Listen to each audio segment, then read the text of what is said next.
All right, let's get right into it. We're going to talk about how one single tiny change in the genetic code of a little weed can tell us this massive story about one of life's biggest decisions. When do you grow and when do you reproduce? It's a choice every living thing has to make. It sounds almost too simple, right? How does a plant know when to flower? But think about it. For a plant, this question is everything. The timing has to be just perfect. Go too early and maybe it hasn't stored up enough energy.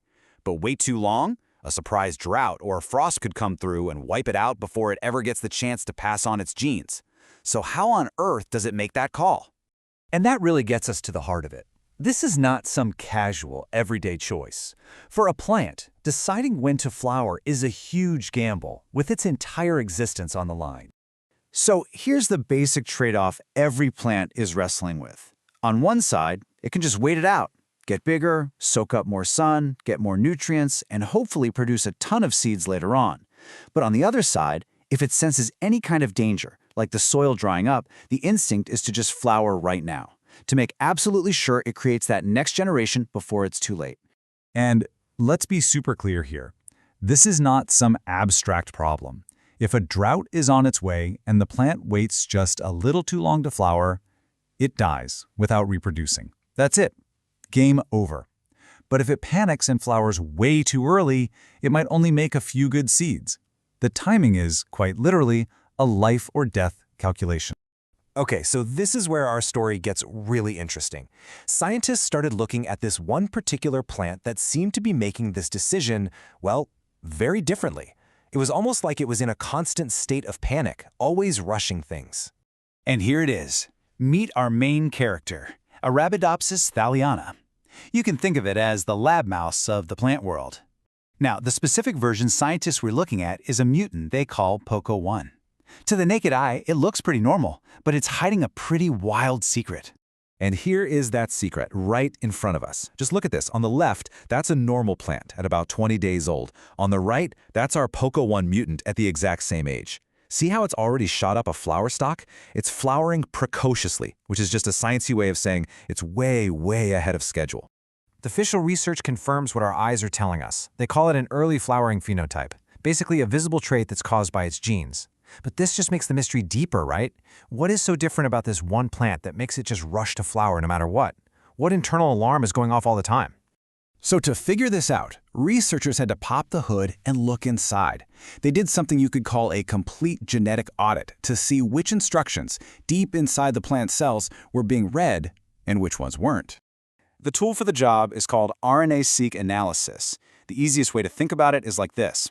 If the plant's DNA is the master blueprint for the whole building, RNA-seq tells you which pages of that blueprint the construction crew is actually looking at right now.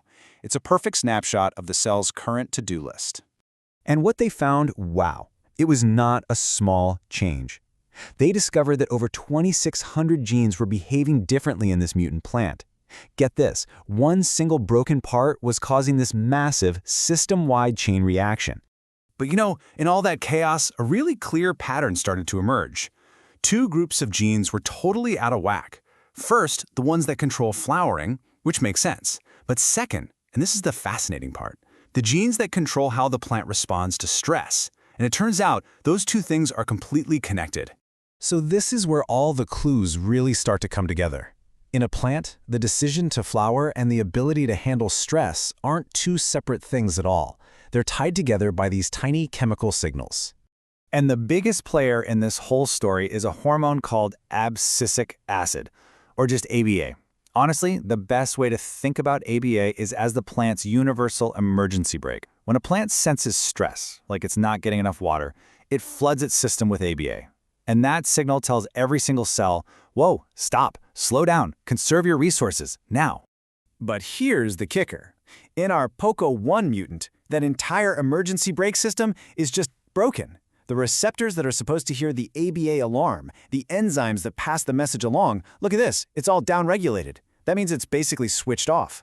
The plant has an emergency brake, but the brake line's been cut. It literally cannot hear the alarm bell ringing. And think about it. What happens when you can't hit the brakes in a car? Well, it feels like the accelerator is just stuck to the floor, right? The failure of one system has this immediate knock-on effect on another. And that accelerator pedal?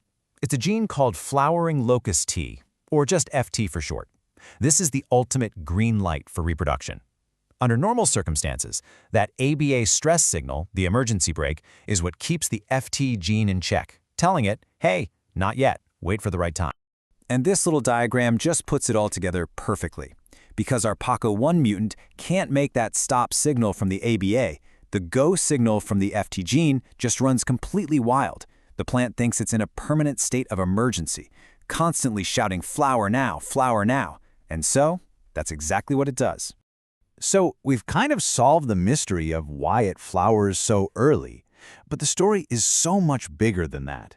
This one broken gene shows us just how deeply connected all of a plant's survival systems really are. And the ripple effects are, well, they're devastating for the plant. Besides the early flowering, it's incredibly sensitive to drought because it just can't manage its water. The tiny little pores on its leaves, the stomata, they fail to close properly, so it just dehydrates. And even its cellular power plants, the mitochondria, they're not working right either. And here it is, the ultimate culprit behind all of these problems. That one broken gene codes for protein called POCO1. And its job? It's basically a quality control manager inside the mitochondria. This is incredible. It means the plant's ability to generate energy is directly wired to its ability to sense stress and make these huge life or death decisions. And this is why this all matters so much, way beyond one little weed in a lab. By understanding this whole chain of events, from one faulty protein in a mitochondrion to a broken stress signal to how a whole plant behaves, we gain this incredibly powerful insight. We could potentially use this exact knowledge to engineer crops that can handle stress better, timing their life cycle perfectly to survive a changing climate. So it leaves us with this really amazing thought. By listening to the stories that these tiny genes are telling us, we might just be figuring out how to secure our own food supply for generations. Could these little signals be the actual blueprint for the resilient crops of tomorrow? It's pretty incredible to think about.